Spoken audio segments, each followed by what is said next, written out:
Hello, my dear students. I'm Dr. Vaishali Bharambe. I've been teaching anatomy for the last 25 years and I love it. What are we talking about today? So, today I'm going to teach you about Mendel's laws and a little bit of introduction to genetics related to this. Okay? So, how are we going to cover this lecture? We're going to talk about history of genetics, some few important terms. Then we go into Gregor Mendel and his laws. I'll give you enough to cover a short note on this topic completely. Okay? Then we'll again ponder on this. What have we understood? Okay? Because genetics is about understanding. There is no way you need to mug. Okay? And finally, we will revise. Let's begin with the history of genetics. Why are we talking history? Because it's so amazing. Okay, it's so amazing that this, which is a science of heredity, is a science which is barely a century old. It has, however, been a recipient of a number of Nobel Prizes. Why? Why is it a recipient of so many Nobel Prizes? That's because it's slowly changing the face of medicine. The whole outlook towards medicine has started to change because of this one important science. So much so that now we know the genetic basis of diseases. Not only that, we are able to replace some genes and change the course of that disease completely. So, we are starting this amazing topic today. Some important landmarks in genetics, something to bring you into the class. It was in 1941 that Barr and Bertram discovered the Barr bodies. It was in 1956 that Theo and Levin declared that man has 46 chromosomes. Do you know that it was 48 earlier? People thought we had 48 chromosomes. It was only in 1956, less than 100 years ago, that we found out that we had 46 chromosomes. In 1959, we finally knew what is the cause for a Down's baby. What was that chromosomal aberration that caused a baby to be born as a Down's baby? Okay. Y chromosome determines the sex of the child. That also got discovered less than 100 years ago. Okay. So that's the science, and there are endless landmarks at moments that I could talk about, but that's not the topic for today. Right. So let's begin by introducing two very important terms. What are these terms? Genotype and phenotype. So, what is a genotype? What is a phenotype? The genetic makeup of you as a person is its genotype. So, what is the basic genetic makeup in your body? And then, the expression of this makeup is called as phenotype. You must be thinking, shouldn't it be the same, ma'am? If I have a gene, okay, then it should be expressed. It doesn't work that way. You have some set of genes, but you also have factors that influence the expression of those genes. Okay, so after the effect of these factors, whatever finally gets expressed is called as a phenotype. Okay, so genotype and phenotype are two new terms you've learned just now. Right. So what was the beginning of this science? It was the Austrian monk Sir Gregor Mendel, who is today called as the father of modern genetics. He stated that each trait for any characteristic in an individual was determined by a pair of factors called as genes. What was it called? A pair. The word pair is important. A pair of factors called as genes. So let's dive into what is a gene. Right. So what is a gene? The basic unit of heredity, which is passed from parent to offspring, is called as a gene. You get one gene for a characteristic from each of your parents. Take a look. This is the father and that's the mother. Each of them is carrying one particular gene on their chromosome. One of each is finally given to the child. Okay, so genes, what exactly are genes? Okay, so gene is a code, is a sequence of DNA on a particular location on a chromosome. So if this is my chromosome, there are hundreds of genes all along. What is the gene present at this location? Okay, so that gene is a sequence of DNA present at a location on a chromosome. Right. They contain information for any one characteristic. One. Okay. For example, there may be a gene in your body which is coding for hair color. somebody who is coding for skin color, or somebody who is coding for hair type, and so many other characteristics. I'm giving you the easy ones. So that is what is a gene. We'll discuss about this some more, because now we come to two more important terms. What's an allele? What's a homologous chromosome? What's a heterozygous, and what is homozygous? Right. So just now I said that you get two copies of genes, one from your father and one from your mother. Each of these copies is called as an allele. What is it called? It's called as an allele. So I get an allele from my mother and I get an allele from my father. Right. So allele could be, it's a sequence of DNA present at that location on one chromosome. If both the alleles in me, I have chromosome 1 and I have a pair of chromosome 1s. If both the alleles are coding for the same characteristic, then they are said to be homozygous. They are said to be homozygous. But if there is one which is coding for brown hair and one which is coding for black hair, then they are not the same, isn't it? Then I call them as heterozygous. Clear? So I have a pair of alleles at one gene location. If both the alleles are exactly the same, they are said to be homozygous. If they are different, they are said to be heterozygous. Got it? Fine. So I want to now spend a minute discussing the difference between a gene and an allele, because they keep overlapping, isn't it? So what is a gene and what is an allele? One last time. Gene is defined as a section of DNA that codes for a characteristic on a location on chromosome. So that section of DNA on a chromosome is called as a gene. Then what's an allele? Allele is a variant in that section. So a variant form of that particular gene is called as an allele. Let's talk some more about this. So the organism's genotype is the gene. The organism's phenotype is the allele. Clear? That one, for me, this sentence makes it. Okay? The organism's genotype is the gene. The organism's phenotype is the allele. Right. So allele is a type of gene. There are two alleles which make up a gene. Right? So allele is a type of gene, but there are types of alleles. There is a maternal allele, there is a paternal allele. So that's come from my parents, right? There is a dominant allele and there is a recessive allele. I will talk about it subsequently. Also, the role of gene is to determine individual traits. What is the role of an allele? It's to give variation to these individual traits. Got it? The trait is determined by the gene, but the variations in it are determined by the alleles. That I have hair is determined by my gene, but I have brown hair is determined by the allele. Got it? Fine. Before we go any further, students, one little request. If you're enjoying this lecture, give me a like and subscribe, please, so that I feel encouraged enough to create more of such quality videos. All right? So if you've subscribed and liked it, let's go ahead. Let's now come to the hero of the day, Gregor Mendel.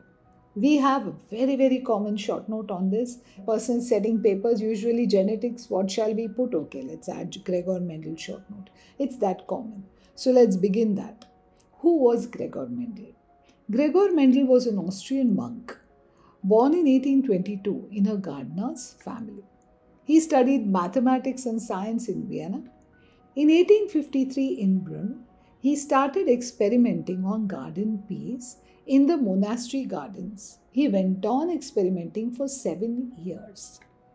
Finally, he published his findings in 1865. Please note this is important. I'm not just giving you a story. Okay. So he published his findings in 1865 and they went unread for the next 35 years. Nobody read them. Okay. And then suddenly in 1900, 3 different scientists independently read his article, and that's how what we know as Mendel's experiments saw the light of day. Can you imagine, for 35 years this science that he had observed was lying amongst journals which were completely unread. And then in 1900, they studied Mendel's experiments and brought it out, and now we have what is called as Mendel's work, which is Mendel's laws. Okay? Right. So what exactly did he do? He took 7 contrasting pure characteristics in garden peas. What were the characteristics? These were the characteristics. Let's take a look at images. Okay, so what were the characteristics he took? Flower color, whether the flower was pink or white. What was the shape of the seed? Was it smooth? Was it rough? Was it green? Was it yellow? Was the pod smooth? Was the pod crinkled? And many such characteristics, as you can see. So he took each of these individually, okay, and he artificially pollinated them, and he noted the findings. Okay, on the basis of all his findings, he published what is called as Principles of Heredity or Laws of Mendel's as we know it. Okay, so let's just quickly revise. He, in the monastery gardens, he conducted experiments for 7 years on garden peas. He took 7 pure characteristics on those and began to artificially pollinate them. Every observation he was noting for 7 years, and finally he published his experiments, which today we know as Mendel's laws. Right. So we come to the topic of Mendel's laws. What are the Mendel's laws? There are 3 Mendel's laws. First one, law of dominance. Second one, law of segregation. And third one, law of independent assortment. I remember it as SID, segregation, independent assortment, and dominance. 3 laws. You will remember it the way you like it. Okay, SID. That's how I work. Okay, so fine. Before we get into the law, I want to introduce the topic of Punnett squares. Some of you, I'm sure that was done in your school years, but for me, I feel like explaining it to you. It's a diagram or a chart, as you can see, which is used in genetics to predict possible outcomes of a cross between a pair of parents. Let's do this, okay? So here you are seeing a pair of parents. There are 2 heterozygotes. Both the parents are carrying one tall allele and a dwarf allele. Both the parents, you can see that. So what happens when a tall and a short allele is parents carrying this genetic makeup are crossed? So what you see is 4 types of progeny, 25% of which are homozygous for the tall allele, 50% are heterozygous for the tall allele, and 25% are homozygous for the short allele. This information is clearly obtained by using a Punnett's square. We will be using that too. That's why I have introduced it to you. Fine. So let's come to Mendel's laws. Before Mendel's laws were created, in the pre-Mendelian era, people thought that if the father is tall or vice versa and the mother is short, what would happen? Their progeny would be somewhere in between, medium. It was believed that they would be crossing or they would be mixing of the characteristics. But what did Mendel do? Mendel came up with law of dominance, the first law. He said that when 2 homozygotes having with different alleles are crossed, in the first generation, all are identical, all the progeny are identical in that trait and are heterozygous. What exactly is the meaning of this? Come on, let's find out. Right, so here you are seeing 2 homozygotes. One of the parent is carrying the tall genes, alleles, and the other one is carrying the dwarf alleles. Let's cross them in the Punnett square. So here I've got 1 heterozygote, 2nd heterozygote, 3rd heterozygote, 4th heterozygote. Okay, so what did we find? That the progeny were all heterozygotes, right? Okay, when 2 homozygous parents with different alleles are crossed, all the progeny are heterozygotes. But what have I written here? They are all tall. How come they're all tall? If the one is carrying a dwarf gene and other is carrying a tall gene, how come all are tall, the progeny? Think. Only one of the 2 alleles seems to be expressing itself, isn't it? The tall one, which is dominant. Okay, let's introduce the word dominant now. The tall one is now expressing itself. The dwarf gene is not expressing itself, which also means that the two alleles are not blending. There is no blending of characteristic. Either one expresses itself or doesn't express itself. There is no blending of characteristics. Okay? Right. So tall plus short is not equal to medium, dear students, in genetics. Okay? Right. So now I've got a whole lot of 4 heterozygous children. Okay? So as they grow older, what he did was he self-pollinated them. So one of the heterozygotes, which is tall and a dwarf, was cross-pollinated with a tall and a dwarf. What happened? Let's take a look. So 25% of the progeny were homozygous tall, 50% were heterozygous tall, and 25% were homozygous dwarf. What do we find out from this? Which means that 3 out of the 4 children or 3 out of the 4 progeny were tall, isn't it? When the offspring is a hybrid, then only dominant trait expresses itself. When the progeny is hybrid, okay, only the dominant trait expresses itself. There is no blending of characteristics. Dominant hai, recessive hai, dominant will express. Okay? Right. Then there's a big question in my mind. How? When is the recessive going to get to express itself? Okay? Because you saw recessive is also passed on to the progeny. Then what is the use of passing on the recessive? Let's take a look at this now. So here now you are seeing that 2 homozygotes were crossed to produce 4 heterozygous progeny, right? So in a heterozygous progeny, that allele that expresses itself is called as the dominant allele. That allele which is still there and is very much part of the inheritance but is not expressing itself is called as a recessive allele. Tall T, short T, tall, dwarf. When you have tall and dwarf, that which is expressing itself, in this case tall, is dominant. That which is there but not expressing itself, in this case dwarf, is recessive. So we come back to my same question. How then does recessive ever get to express itself? How did the one fine parent become dwarf then? Yes. So when these heterozygotes are crossed, as you saw, 25-50-25 ratio, this last 25% that I want to bring your attention on that, okay, that's when both the recessive come together. When both the recessive come together in a gene, then they express themselves. So 25% of the progeny, that is why are going to be dwarf. Clear? Right. So we come to the second Mendel's laws. We are almost there, students. Another 5 minutes of the class. Have patience. Hang in there. So what is the law of segregation? So each individual possesses 2 genes for a particular characteristic. Only one of these is transmitted to the progeny.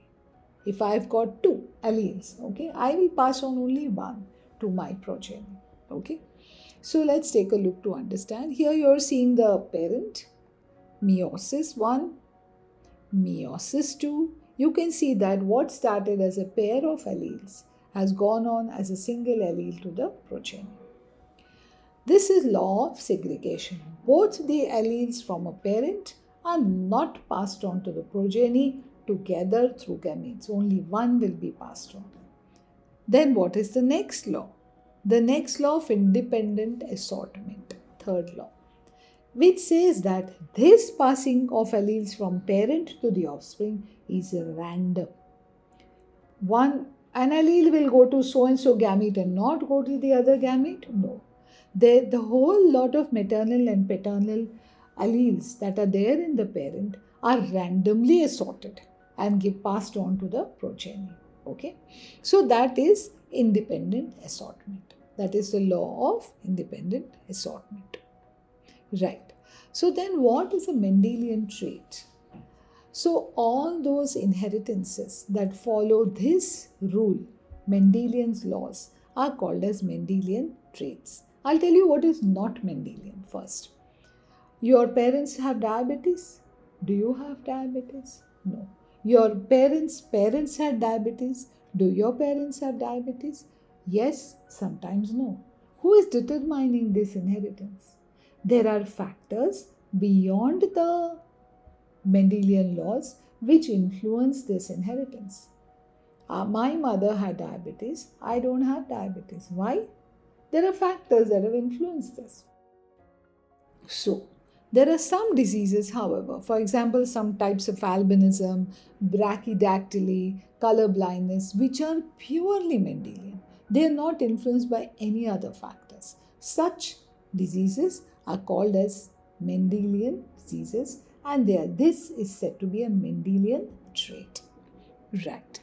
So, let's ponder on what we've learned today. We've learned that inheritance is determined by units called genes. One unit is received from one parent. Okay. These units come in pairs called alleles, and alleles are present on homologous chromosomes. Then we went on to talk about laws of Mendel. So, one unit may express itself in one generation, the other may not express itself in next generation, but will still be passed on to the progeny. This is law of dominance. Whoever is the dominant gene will express itself, or dominant allele, isn't it? Now we know the difference. Right. So then we spoke about what is dominance, what is recessive genes. Then we talked about how during gametogenesis, one out of the two units of a pair, one is passed on to the next generation through gametes, not both. And their passing on to the next generation is completely random or independent. So these are the three laws of Mendel. With this, we come to the end of our discussion about Mendel's laws, Gregor Mendel, and we've also got to know a couple of very new terms, but we've tried to clarify them. Okay, students, if you've enjoyed this lecture, I'll again request you give me a like, subscribe to the channel, do visit our website. There are a whole lot of MCQs on every topic there. So if I have put up a video on a topic, you will find MCQs on that on the website. Do go there, solve these MCQs, keep your hand in where MCQs are concerned. You know that you will be facing those in your entrance exams later. Okay, so with this, I'm coming to my last slide. This slide gives you everything that I taught you today in short. Just take a screenshot of this. When you're studying for the exam, of course, it will be great if you saw the video again, right? But still, my suggestion is if you don't have time, just take a screenshot, run through the points. What's genotype? What's phenotype? What's dominant? What's recessive? What are the laws of Mendel? And that should make you ready to write a note on Gregor Mendel as well as have a discussion on these basic topics later. Okay. So I think we've had enough of garden peas now. Okay. So no more discussion on garden peas. Next time I will be uploading a lecture on bar body as well as Levon hypothesis. Okay. So you're encouraged to go and take a look at that video as well. Students, I enjoyed taking this class. I hope you enjoyed listening to me. I'll see you across the screen in some other video. Thank you so much.